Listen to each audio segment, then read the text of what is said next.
Voilà, mesdames et messieurs, bonsoir et merci d'avoir choisi votre télé en ligne, Kolda TV. Kolda TV, comme vous le savez, mesdames et messieurs, est une télé qui est en ligne, que vous pouvez suivre à partir de YouTube. Il suffit simplement de taper Kolda TV, vous aurez en tout cas, mesdames et messieurs, toutes les activités, en tout cas, que ce soit politique et sport, que ce soit culture, en tout cas, tout ce qui se passe dans la région de Kolda, vous pouvez les suivre à partir, n'est-ce pas, donc de Kolda TV. Aujourd'hui, nous nous sommes déplacés pour aller trouver, en tout cas, quelqu'un qu'on ne présente plus au Koldois. Il s'agit bien sûr de monsieur Ablaye Cissé. Ablaye Cissé, qui est un acteur, en tout cas, qui fait partie, n'est-ce pas, donc, de la famille, de la grande famille, en tout cas, de la société civile, qui nous sommes venus rencontrer aujourd'hui pour un tout petit peu parler, n'est-ce pas, donc, de la venue du président de la République, son Excellence, M. Macky Sall, qui est l'hôte du Fouladou. Ce sera, en tout cas, dans quelques jours, il sera ici, donc, à Kolda, pour ce qui est, donc, cette journée, n'est-ce pas, donc, dédiée aux éleveurs. Nous sommes là avec Ablaye Cissé. Ablaye Cissé, bonsoir. Voilà, bonsoir. Et je suis vraiment content aussi de votre visite, parce que je me dis qu'aussi la télévision, cette télévision en ligne, c'est une télévision de Kolda qui doit être soutenue, accompagnée par les autorités de la localité, parce que c'est un entrepreneuriat. Parce que moi, je pense qu'aujourd'hui, des initiatives pareilles, si des fils de Fouladou prennent l'initiative de mettre en place une télévision, je pense qu'ils doivent quand même pouvoir bénéficier de l'accompagnement des autorités locales. Parce qu'il nous faut au moins avoir des responsables de télévision comme Bougane Gueye, comme Youssou Ndour, et nous pouvons l'avoir à Kolda. Parce que l'initiative est venue de jeunes Koldois qui se battent et qui s'investissent pour le développement, l'épanouissement économique, social et sanitaire des populations de cette région. Donc c'est une télévision que je qualifierais d'une télévision active qui se bat pour le développement et l'épanouissement surtout des populations de cette région. Donc pour la visite du chef de l'État, moi je pense que c'est une visite aussi qui vient à son heure. Parce que vous savez qu'il avait pris des engagements à Kolda. Il avait pris des engagements lors du conseil interministériel. Je pense que c'est sa 3e visite, voire même 4e, depuis qu'il a été porté à la tête de la magistrature suprême. Il est venu à 3 reprises à Kolda. Il y a pas mal d'engagements qu'il a eu à prendre, mais qu'il tarde à respecter. Parce que je m'avais vous citer un des engagements phares. Il avait promis aux jeunes de Kolda des emplois. Il avait dit qu'avec le programme spécial qui était destiné à la région de Kolda pour une enveloppe financière de 204 milliards, et que cela boosterait l'économie locale pour permettre aux jeunes de trouver de l'emploi. Aujourd'hui, si vous faites le tour de la commune, voire de la région de Kolda, vous vous rendrez compte que rien n'a bougé. Sinon, nous avons des statistiques effarantes et les jeunes sont toujours dans cette situation latente et récurrente de chômage, et nous attendons jusqu'à présent un acte fort, un geste fort et vraiment une politique de jeunesse forte pour sortir vraiment les jeunes de Kolda de cette situation de marasme économique et social. Parce que ce n'est pas la volonté qui manque aux jeunes de Kolda. Parce que les gens ont tendance à dire que les jeunes de Kolda ne veulent pas travailler. Moi, je m'inscris à porte-à-faux ou à faux par rapport à ces déclarations. Parce que nous avons pour preuve aujourd'hui ce que les jeunes sont en train de faire. Ils sont devenus des conducteurs de Jakarta. Ils pouvaient aujourd'hui s'adonner à des pratiques obscènes ou à des pratiques malsaines comme le vol, le viol. Ils pouvaient aussi être complètement dans une sphère vraiment qui ne colle pas, je dis, hein, comment dirais-je, aux bonnes mœurs. Mais heureusement que les jeunes de Kolda sont des jeunes avertis, aguerris et vaccinés, des jeunes qui se sont toujours investis pour le développement de cette localité. Mais ce qui nous manque, c'est l'accompagnement de l'État. On ne sent pas l'État sur l'échiquier social de Kolda. Malheureusement, ils viennent nous bombarder de promesses, mais des promesses qui ne tiennent jamais, qui ne respectent jamais. Parce qu'il est bien beau de venir ameuter la population pendant presque 72 heures. Ils prendront la population en haleine. Les gens seront là, le monde rural, les gens vont arrêter la récolte ou bien même le stockage de l'arachide pour venir à Kolda, accueillir le chef de l'État en grande pompe, moi je pense qu'on doit pouvoir quand même dépasser ces stades. On doit refuser que Kolda soit transformé en un abreuvoir électoral. Kolda doit être traité au même pied d'égalité que les autres régions. Voilà, M. Cissé, vous voulez dire que, en tout cas, milliards pour la région de Kolda, vous voulez dire que jusque-là, rien n'est fait? Mais effectivement, parce que ce qui est plus surprenant, on entend le chef du gouvernement, le Premier ministre, lors de son passage à l'Assemblée nationale, il a eu le courage de dire que Kolda a consommé les 70% de son budget. Moi, je me demande, est-ce que c'est réellement un Premier ministre qui a les deux pieds au Sénégal ou c'est quelqu'un qui ne maîtrise pas ce qui se passe réellement dans ce pays? Parce qu'aujourd'hui, quand on dit que Kolda a déjà consommé les 70% de son budget, donc ça veut dire qu'il ne nous restait que 30%. Moi, je me demande où est-ce que cet argent a été effectivement investi. Est-ce que ce n'est pas la réhabilitation du pont Abdoul Diallo de Kolda, la route, la RN6, Kolda-Tanaf? Moi, je pense qu'il faut qu'ils prennent les populations au sérieux. Il faut qu'ils prennent aussi les populations de Kolda au sérieux. Nous ne sommes pas des bushmen. Nous ne sommes pas des bushmen, nous sommes des Sénégalais au même pied d'égalité que les Sénégalais qui se réveillent de l'autre côté de la rive du fleuve Gambie. Il faut qu'ils acceptent vraiment de respecter les populations qui se réveillent à Kolda. Parce qu'aujourd'hui, si vous voyez ce qui se passe, le décor dans la région de Kolda, je vais vous indexer ou bien vous montrer ce qui se passe, vous dire ce qui se passe réellement au niveau de Médina Yoro Fula, un département qui a été érigé, une localité qui a été érigée en département depuis combien d'années? Il n'y a même pas un mètre de goudron. Les gens ont tiré la sonnette d'alarme. Ils ont parlé. Et pourtant, lors de sa dernière visite, il avait promis au Koldois vraiment de la construction du cordon Médina Yoro Fula, Kolda, Pata. C'est ce qui a été prévu en passant par via Fafakuru. Ouais. Mais malheureusement, vous voyez ce qu'ils ont finalement décidé. Ils ont décidé maintenant de faire passer une route qui doit quitter Dabo pour Médina Yoro Fula. Mais je pense que ce n'est pas sérieux. Ce n'est pas du sérieux. Parce que moi, je pense qu'aujourd'hui, le président de la République, les gens ont fini de dresser un rideau de fer entre le président de la République et les populations du Sénégal, voire de la région de Kolda. Parce qu'aujourd'hui, le président doit pouvoir regarder dans son rétroviseur pour se rendre compte que les populations ne suivent pas le rythme imprimé par son gouvernement. Parce que les gens ne savent plus maintenant à quel sein se vouer, à qui faire confiance. Parce qu'ils viennent à Kolda, malheureusement, avec des discours pompeux, je dis, au contenu vide et à la pratique zéro, venir nous dire que voilà ce que nous avons proposé pour Kolda depuis la matrice d'action. Qu'est-ce qui a été concrètement fait? Absolument rien n'a été fait. Parce que moi je pense qu'aujourd'hui, quand on parle d'autoroute de l'autre côté, on parle d'échangeurs de l'autre côté, ça veut dire que vers le nord, c'est parce qu'ils ont dépassé l'étape de la route. Parce que quand on parle d'autoroute, c'est parce que vous avez dépassé l'étape de la route. Ici à Kolda, nous n'avons même pas de route. Nous n'avons même pas de route.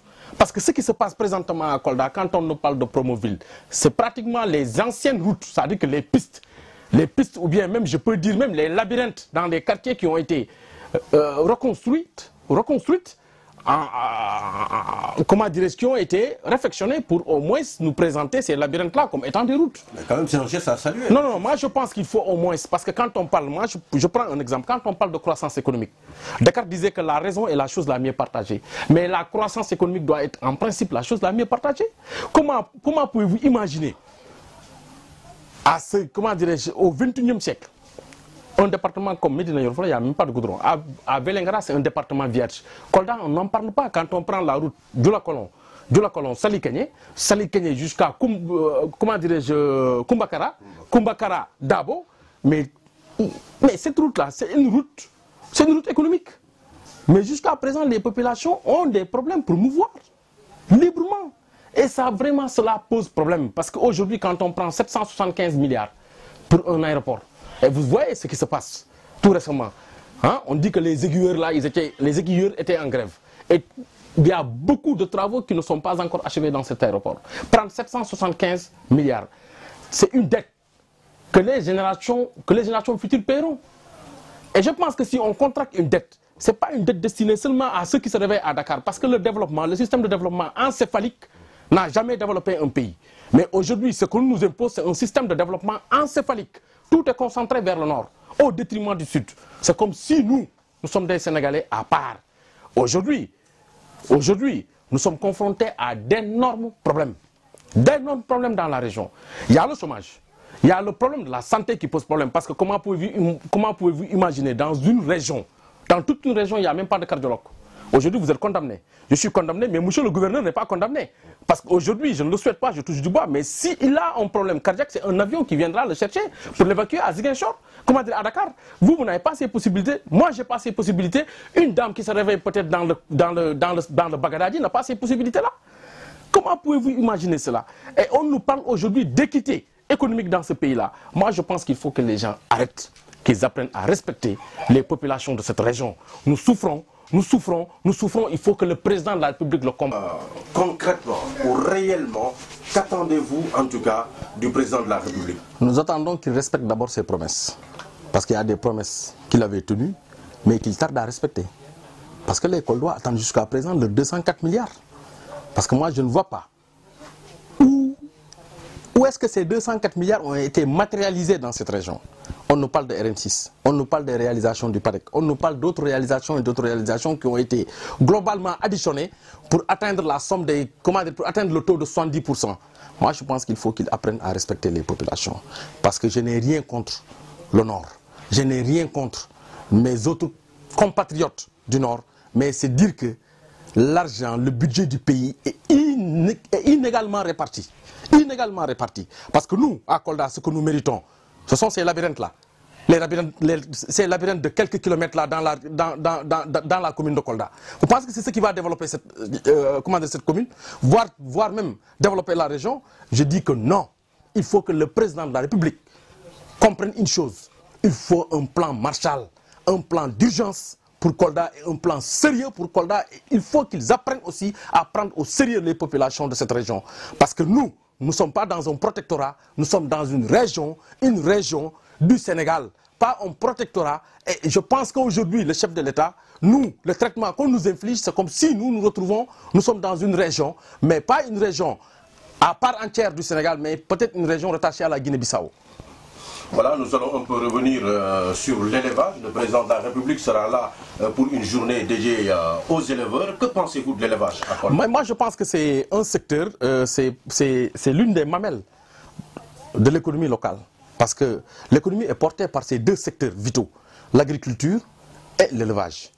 C'est bien qu'ils viennent aujourd'hui aussi pour nous parler d'élevage, de journée nationale. Vous vous rappelez très bien qu'il y avait la journée nationale des forêts, de la forêt ici à Kolda.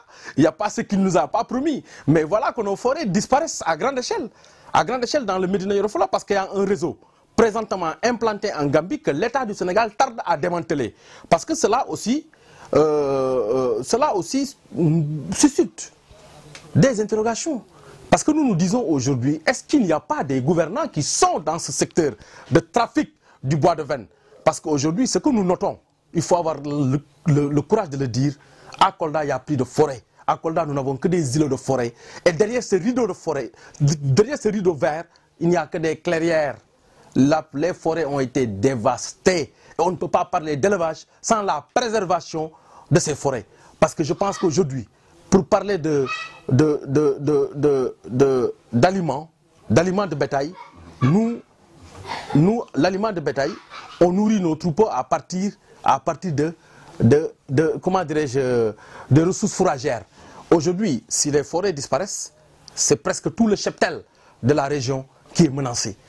Tout le cheptel qui est menacé. Et je pense que le chef de l'État doit pouvoir, en principe, mettre en place un système pouvant aider les populations autochtones vraiment de protéger et de lutter pour la préservation de la biodiversité dans la région de Kolda. Vous pensez que l'élevage, en tout cas le secteur de l'élevage, pourra vraiment régler en tout cas l'emploi des jeunes à Kolda? Mais effectivement, prions que ce ne soit pas aussi des promesses, une promesse aussi qui vient s'ajouter à la longue liste de promesses qui nous a été faite par le chef de l'État. Donc prions, croisons les doigts, que cette fois-ci, que tout ce qu'il dira soit acté. C'est ce que nous attendons du chef de l'État. Parce que nous sommes tellement aujourd'hui éblouis par son discours est embobiné par toutes ces promesses et nous attendons maintenant qu'il matérialise ces promesses-là. Moi, je pense que si le secteur de l'élevage, s'il prend des engagements, je pense qu'avec le seul secteur de l'élevage et de l'agriculture, les jeunes pourront au moins trouver une quiétude sociale et trouver vraiment un avenir sûr et trouver un emploi durable. Vous, en tant que membre, en tout cas, de la société civile, est-ce que vous êtes impliqué souvent, en tout cas, dans le développement, en tout cas, de la région de Kolda? Oui, effectivement, parce que nous mouvons aussi dans le secteur du développement, surtout dans le cadre de la préservation des ressources forestières. On mène des activités. Et tout récemment, ça ne fait même pas une semaine de cela, nous avons organisé une rencontre avec des partenaires comme le PADEC qui est en train de faire un excellent travail sur le terrain et aussi d'autres partenaires comme Cal Emploi qui est maintenant un projet basé actuellement au niveau de Fodé qui aujourd'hui est en train aussi de faire un excellent travail de terrain. C'est ce que nous attendons aussi de l'État, c'est de continuer à accompagner cette dynamique et de mettre les ressources qu'il faut.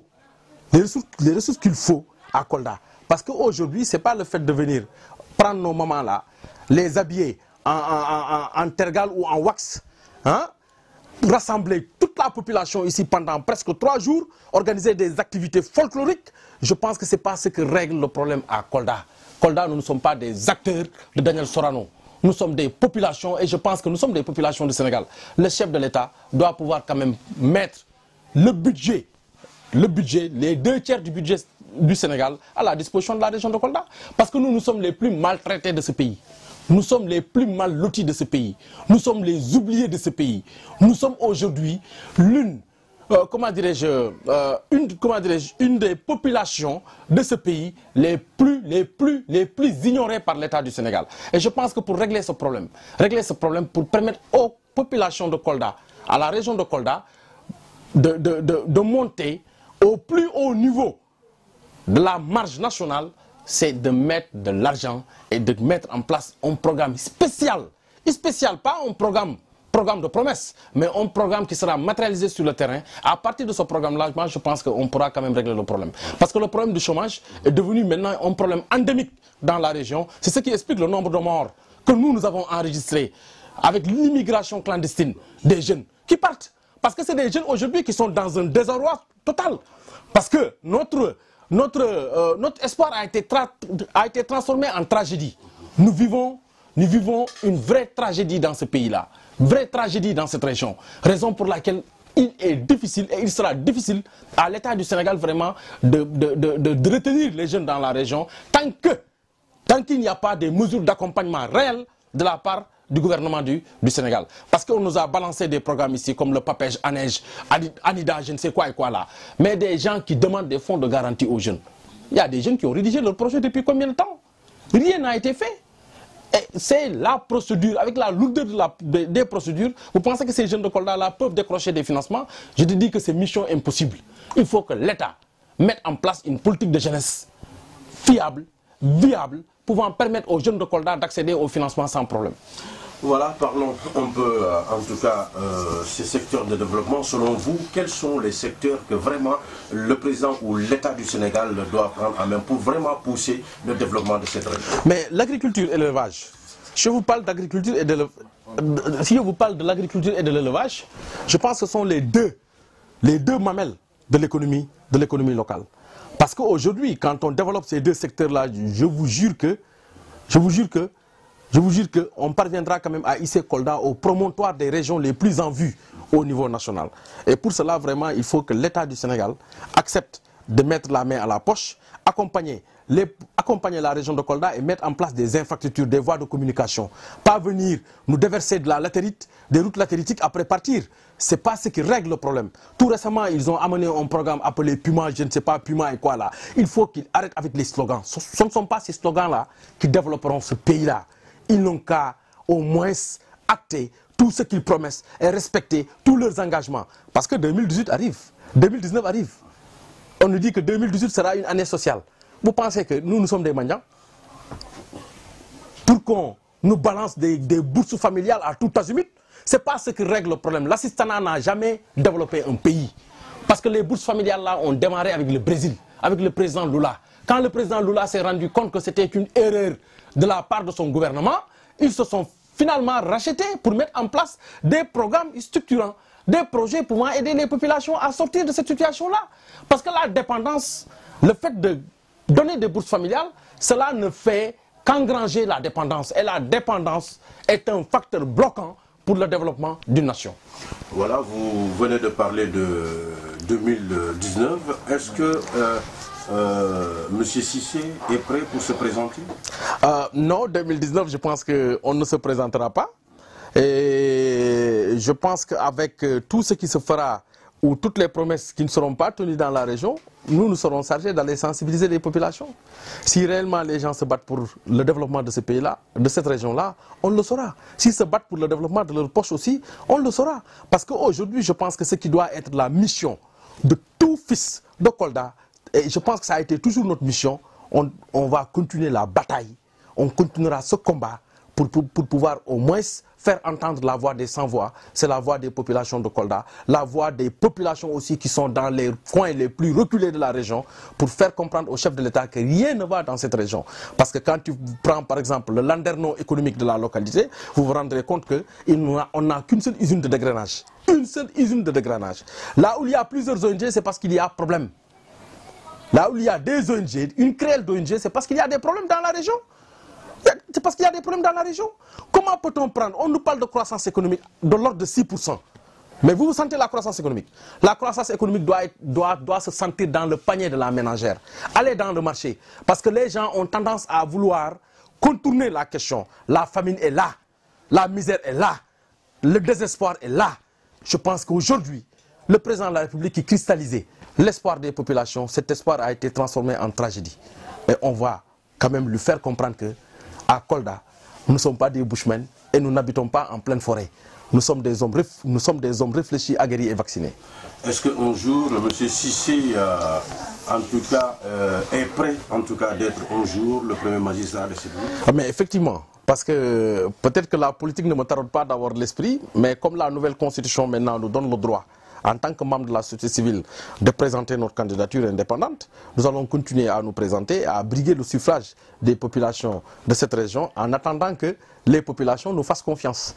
Et nous souhaiterions vraiment continuer. Parce que moi, c'est ce que j'ai l'habitude de dire. Tout récemment, j'étais candidat aux élections législatives sans moyens. Parce que je suis allé avec 200 000 francs aux élections, pour vous dire vrai. 200 000 francs aux élections. Donc je pense que pour tout candidat qui va avec 200 000 francs aux élections et qui parvient à engranger son nombre de voix-là, je pense qu'il y a la confiance qui est là. Mais nous continuerons à œuvrer parce que ce n'est pas ce qui est important. Ce n'est pas le fait d'aller à l'hémicycle qui est important. Ce n'est pas le fait aujourd'hui d'avoir, comment dirais-je, l'insigne des députés en bandoulière qui est important. Mais je pense que ce qui est important aujourd'hui, c'est que je serai le député du peuple hors de l'hémicycle. Et je continuerai à me battre en dehors de l'Assemblée nationale. On continuera à être les députés de Kolda. À partir de Kolda, on fera entendre le désaccord, la désapprobation des populations de la région par rapport à la politique économique, à la politique sociale et à la politique sanitaire. Parce qu'aujourd'hui, pour vous dire vrai, que tous les secteurs sont plombés dans la région de Kolda. Rien ne marche. On nous avait parlé de DAC, domaine agricole communautaire. Où sont ces DAC-là? Moi, je pense que Mambaïnian, qui continue à vociférer, à parler à travers les médias, ce Mambaïnian-là devait en principe être entendu par l'OFNAC. Parce que voilà des gens aujourd'hui qui ont complètement détourné les objectifs de la politique de la jeunesse de l'État du Sénégal. Et je ne sais pas où est-ce qu'ils ont pu mettre tout cet argent-là. Quand ils vont dans une localité, ils construisent une guérite d'1 mètre carré, plus des barbelés, sans ressources, sans moyens. Logistique, demander aux jeunes d'aller cultiver. Ils vont cultiver avec quoi? Avec leurs doigts. Ils vont cultiver avec quoi? Réellement. Mais moi, je pense qu'il faut qu'ils apprennent à respecter les populations de Kolda. Et vous allez dans certaines contrées. Dans certaines contrées, vous ne voyez même pas d'électricité. J'ai été jusqu'à Dembaroukuro. Il n'y a pas d'électricité. Comment pouvez-vous imaginer? Vous allez jusqu'à Sinthiang-Koundara, une grande localité de cette région-là. Il n'y a même pas d'électricité. Il n'y a même pas d'électricité. Et je pense qu'aujourd'hui, quand on parle de Sénégal émergent, ce qu'ils doivent quand même régler, c'est le b.a.-ba du développement. Le b.a.-ba du développement, d'abord, c'est de régler le problème de l'électricité, parce que l'électricité n'est plus un luxe. C'est une nécessité. C'est une nécessité. Et je pense que le chef de l'État doit quand même pouvoir en principe, corriger sa copie. Parce que s'il ne corrige pas la copie jusqu'en 2019, on lui donnera un zéro rond, juste à poser aussi par d'autres zéros. Voilà, nous sommes le temps qui nous est en tout cas épargné. Je voudrais juste deux petites questions. Rire, hein, deux petites questions. Monsieur Cissé, vous avez combien de femmes? J'ai présentement une belle femme. Et à quand la deuxième? Je suis en train de mûrir et mûrir le projet. Parce que vous savez que malheureusement j'ai connu une déception et je préfère vraiment réfléchir davantage pour pouvoir me lancer. Et je pense qu'aujourd'hui ma deuxième femme sera Kolda.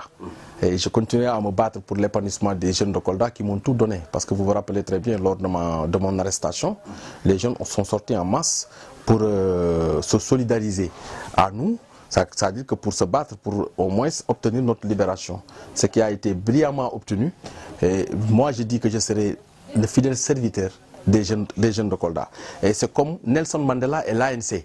L'ANC et Nelson Mandela, moi aussi, et la Convention, c'est comme ça, jusqu'à la mort, je continuerai à servir et à servir loyalement les jeunes de Kolda. Le plat préféré de M. Cissé, le sport préféré de M. Cissé et la musique préférée de M. Cissé. Vous savez que j'étais un footballeur, et j'ai joué les Navetan à Kolda. J'ai été joueur à l'ASC Réveil et j'ai des amis aussi à l'ASC Aiglon, les Abba et autres là, c'est des amis. On a cheminé ensemble, plus le feu Pathé, oui, donc nous avons cheminé ensemble et j'ai presque grandi à Doumossou parce que j'ai la quasi-totalité de mes amis à Doumossou. Donc c'est un secteur que je connais et mon plat préféré c'est le mafé guerte. Et aujourd'hui je pense que on continuera vraiment à nous battre aussi pour les jeunes de Kolda et dire aussi aux politiciens de la région aussi que Kolda n'est pas un abreuvoir financier, c'est pas un abreuvoir électoral, ils ne viennent vers les populations que quand il s'agit d'élections. Des amis politiciens, vous en avez? Oui, mon ami, j'ai un ami politicien aussi, hein. Un grand politicien, c'est un ami, un frère de sang. Pour moi, Fabou Ligay, qui est un ami, un frère, Mamboy Diao aussi, que je connais très bien, qui est un oncle à moi. Mais Fabouli, c'est un ami, un frère, et nous partageons tout ensemble. Voilà. Ils viennent aussi nous accabler de promesses. Parce qu'il y a presque un chapelet de promesses qu'il n'a pas encore fini d'égrener et de terminer. Et vraiment de tenir, il faut au moins qu'ils viennent aussi avec des projets concrets. Des projets concrets qui pourront éventuellement aider les jeunes à sortir de cette situation, vraiment économique très difficile. Parce que quoi qu'on puisse dire aujourd'hui, les jeunes sont fatigués. Les jeunes sont fatigués parce que les jeunes ont des problèmes pour trouver de l'emploi. Le retour à la terre, les jeunes sont dans les dispositions, mais il faut qu'il y ait quand même des mesures d'accompagnement de la part de l'État du Sénégal. Ce n'est pas de venir nous construire des DAC et après partir, ou nous amener des programmes vides en contenu. Il faut qu'ils revisitent la politique de la jeunesse pour pouvoir vraiment réellement aider les jeunes de Kolda et promouvoir surtout le développement de cette région. Et dire aussi au ministre de la Santé de penser à l'hôpital régional de Kolda, parce que l'hôpital régional de Kolda est en train de traverser une situation calamiteuse. Vraiment, c'est de tout faire pour vraiment nous doter en personnel qualifié et qu'on puisse avoir aussi un plateau technique moderne du 21e siècle pour pouvoir permettre aux populations vraiment de sécuriser les populations sur le plan sanitaire. Monsieur Cissé, Kolda TV vous remercie. Merci. Voilà, Monsieur Cissé, Kolda TV vous remercie. Merci. Et je vous encourage parce que ce que vous êtes en train de faire, vous êtes en train de faire un excellent travail. Et je pense que voilà ce que nous appelons la gouvernance. La gouvernance commence par une liberté d'expression et vous avez, depuis que vous êtes là, vous avez vraiment participé à la promotion vraiment de cette liberté d'expression parce que vous donnez la parole aux sans-voix, à ceux qui n'ont pas la chance de se faire entendre au niveau national. Et grâce à vous, aujourd'hui, les autorités comprennent ce qui se passe réellement dans la région de Kolda. Voilà, merci chers téléspectateurs. Comme vous l'avez constaté, nous étions avec monsieur Abdoulaye Cissé. Comme je vous l'avais dit, c'est quelqu'un qu'on ne présente plus au Koldois. Donc en tout cas, merci d'avoir choisi encore une fois Kolda TV. Kolda TV, il suffit d'entrer dans YouTube, taper Kolda TV. Comme je vous l'avais dit, vous aurez en tout cas toutes les activités qui se passent au niveau de la région de Kolda, que ça soit en sport, en culture, que ça soit en politique, en tout cas tout ce qui se passe ici, vous l'aurez, n'est-ce pas, donc sur Kolda TV. Merci encore une fois d'avoir choisi Kolda TV, mesdames et messieurs. Nous vous donnons rendez-vous très très prochainement.